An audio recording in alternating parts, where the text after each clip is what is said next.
Nesta edição, o campeonato para coroar o prefeito mais canalha do Fazendão. A China exporta mais coisa que não presta, além da peste chinesa. A infame agência Lupa não se cansa de passar vergonha. E bonecos que você não vai querer dar de presente aos seus filhos. Olá, eu sou o Cláudio Lessa, falando de Brasília. Eu tenho logo de cara um aviso importante para você que é pai ou mãe de crianças pequenas. Uma tradicional fabricante de brinquedos dos Estados Unidos, a Hasbro, colocou no mercado 2 bonecos sobre os quais você deve ter muito cuidado. As embalagens não mencionam nada. Os bonecos são como quaisquer outros, aqueles que você aperta a barriga e eles cantam ou falam alguma frase, mas com uma diferença canalha. Se você apertar as áreas genitais dos bonecos, eles emitem sons de natureza sexual. A coisa foi feita de maneira dissimulada e, como eu disse, esses botões não são mencionados na embalagem, mas estão lá. Eu não sei se você sabe, porque eu mesmo não sabia, que esses pervertidos têm bandeiras que os identificam. E olha só que interessante. Da mesma forma, de maneira subliminar, as cores dos cabelos da boneca, por exemplo, são exatamente iguais às cores da bandeira dos trans e às cores da bandeira dos pedófilos, um nome que agora foi tucanado. Os pedófilos agora são chamados de, abre aspas, pessoas atraídas por menores, fecha aspas. Essa boneca do vídeo foi comprada na Walmart, nos Estados Unidos, mas assim que essa situação foi denunciada publicamente, ela sumiu do catálogo e não é mais vendida. Se por acaso ela aparecer aqui no Fazendão, você já sabe o que fazer com ela e com a versão masculina, que é essa aí da foto. Não adianta jogar no lixo, tem que tocar fogo para ninguém pegar. Os 2 bonecos possuem botões na região genital e são destinados única e exclusivamente a sexualizar seus filhos antes da hora e incutir neles noções completamente pervertidas sobre o sexo, como, por exemplo, a aceitação da pedofilia. No combate à peste chinesa, existe um campeonato silencioso para definir quem é o prefeito mais canalha do Fazendão. Entre os governadores, já temos alguns nomes despontando, como o do paulista Joãozinho Tranca-Rua, o b****, o baiano Ruim b****, e o cearense Camilo Santana. Entre os candidatos a prefeito mais canalha, temos o de Belo Horizonte, Alexandre Calil, o de Porto Alegre, Nelson Marquesan Júnior, e agora entra na disputa o prefeito de Lagoa Santa, cidade a 30 quilômetros da capital mineira. Esse canalha comunista se chama Rogério Avelar, que agora se prepara para concorrer à reeleição. Ele pertence a um partido que vive mudando de nome para esconder as verdadeiras raízes comunistas dele, para enganar os trouxas, claro. Era Partido Comunista Brasileiro, depois virou PPS, Partido Popular Socialista, e agora virou Cidadania. Esse comunistoide Rogério Avelar, não tendo mais como segurar a população em casa, resolveu detonar o dinheiro público com uma campanha sórdida para tocar o terror na população de Lagoa Santa, inundando a cidade com avisos como esses que você está vendo ao lado. E com um detalhe, Lagoa Santa, nessa pandemia fabricada de matéria plástica, teve apenas 5 óbitos. E como andar na contramão do bom senso parece ser o esporte preferido dos prefeitos canalhas do Fazendão, aqui vai mais um exemplo e mais um concorrente. Pelotas, no Rio Grande do Sul, cismou de entrar em lockdown, com sirene e tudo.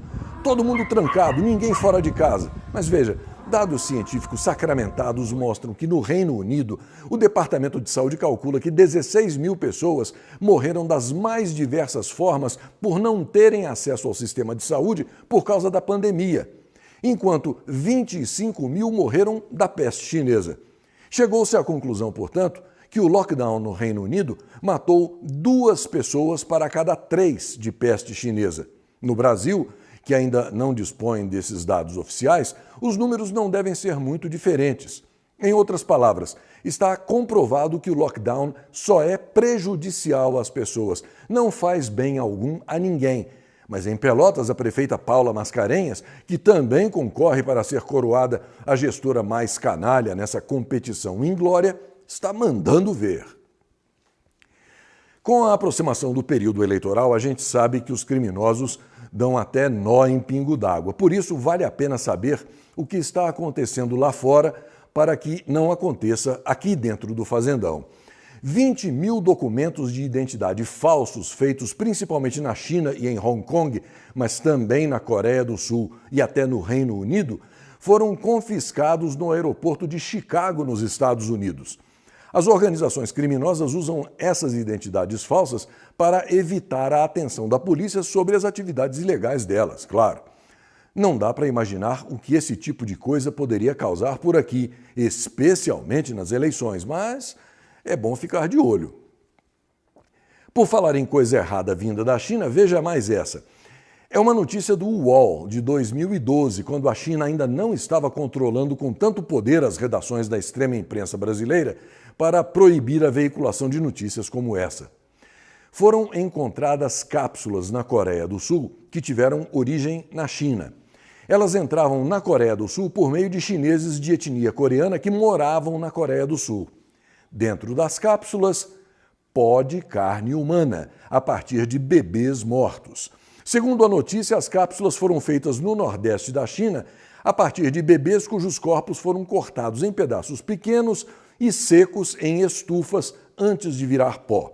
Como você sabe, o Partido Comunista Chinês tem o dedo dele metido em tudo o que se faz lá naquele país. Lá, a jogada em 2012 era a seguinte e pode continuar sendo até agora. As empresas farmacêuticas chinesas colaboravam com clínicas de aborto para produzir o material. Os consumidores sul-coreanos acreditavam nas supostas propriedades medicinais do produto e disseram que não sabiam se tratar de carne humana, que inclusive continha bactérias. O momento FEBEAPA desta terça-feira fica por conta da hilária agência Lupa, que se diz uma verificadora de notícias, mas que na verdade não passa de uma fabricante de pós-verdades para enganar os trouxas que costumam ficar com os olhos vidrados na Globo Lixo e acham que estão lendo alguma notícia na Folha de São Paulo. Aliás, essa agência Lupa é reincidente aqui, porque outro dia mostrei a gravação do desgovernador paulista falando que tinha firmado um acordo com os chineses para fabricar vacinas contra a peste chinesa em agosto de 2019, e essa tal agência Lupa queria desmentir o que estava gravado. Agora, ela vem com essa picaretagem de dizer que é falso que o infame STF, a vergonha mundial, tenha afastado o presidente Bolsonaro do controle das ações estratégicas contra a peste chinesa.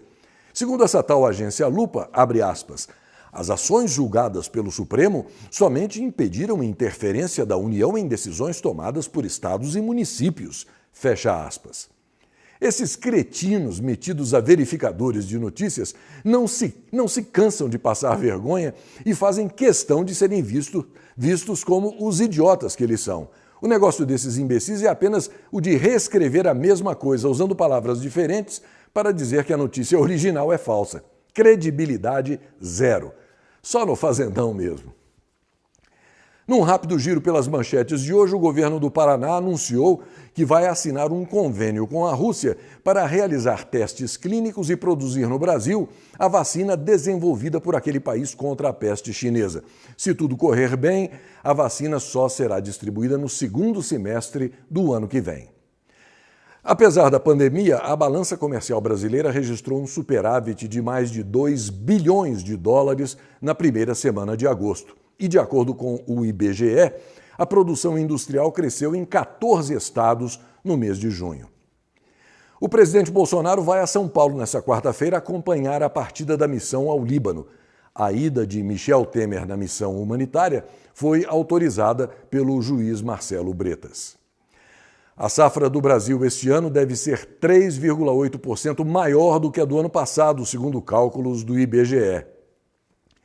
A oposição parlamentar pretende ir para cima de Eduardo Bolsonaro por causa de mais um suposto dossiê antifascista que ele teria preparado junto com o deputado Douglas Garcia, colega dele do PSL de São Paulo, contendo nomes e informações de opositores do governo para serem entregues à Embaixada dos Estados Unidos. A Embaixada americana informou que não recebeu nada. O setor de varejo prevê uma queda menor este ano por causa do auxílio emergencial prestado pelo governo. Os desvios no Postales, o fundo de pensão dos Correios, foram objeto da Operação Rebate, que tem como principal alvo o ex-presidente do banco BNY Mellon no Brasil, Zeca de Oliveira. Segundo as investigações, ele possui joias, pedras preciosas e dinheiro vivo no montante de 45 milhões de reais, produto do desvio de taxas de administração cobradas da Postales pelos aportes em fundos de investimentos. Você está sentado? Se não está, é melhor se sentar para não cair. A Justiça do Fazendão condenou a União. Veja bem, a União sou eu, você, seus amigos, familiares, todas as torcidas de futebol, enfim, todos os que pagam impostos neste imenso condomínio. Pois bem, a Justiça do Fazendão condenou a União a pagar R$59 mil ao coordenador da Força Tarefa da Lava Jato, lá em Curitiba, Deltan Dallagnol. E você sabe qual o motivo dessa indenização a Dallagnol? Porque o beisola Gilmar Mendes, sinistro do infame Supremo Tribunal da Fraude, a vergonha mundial, ofendeu Dallagnol. Não é bacaninha? Beisola disparou reiteradas ofensas contra Dallagnol, dizendo inclusive que a Lava Jato seria uma organização criminosa. Mas quem paga pela ofensa do bandido togado somos nós. Tudo isso por causa de um dispositivo existente na Prostituição de 88, que prevê uma tal responsabilização estatal objetiva. Por causa disso, beisola, o laxante de presos, pode xingar à vontade porque quem paga somos nós. E agora a pergunta que não quer calar.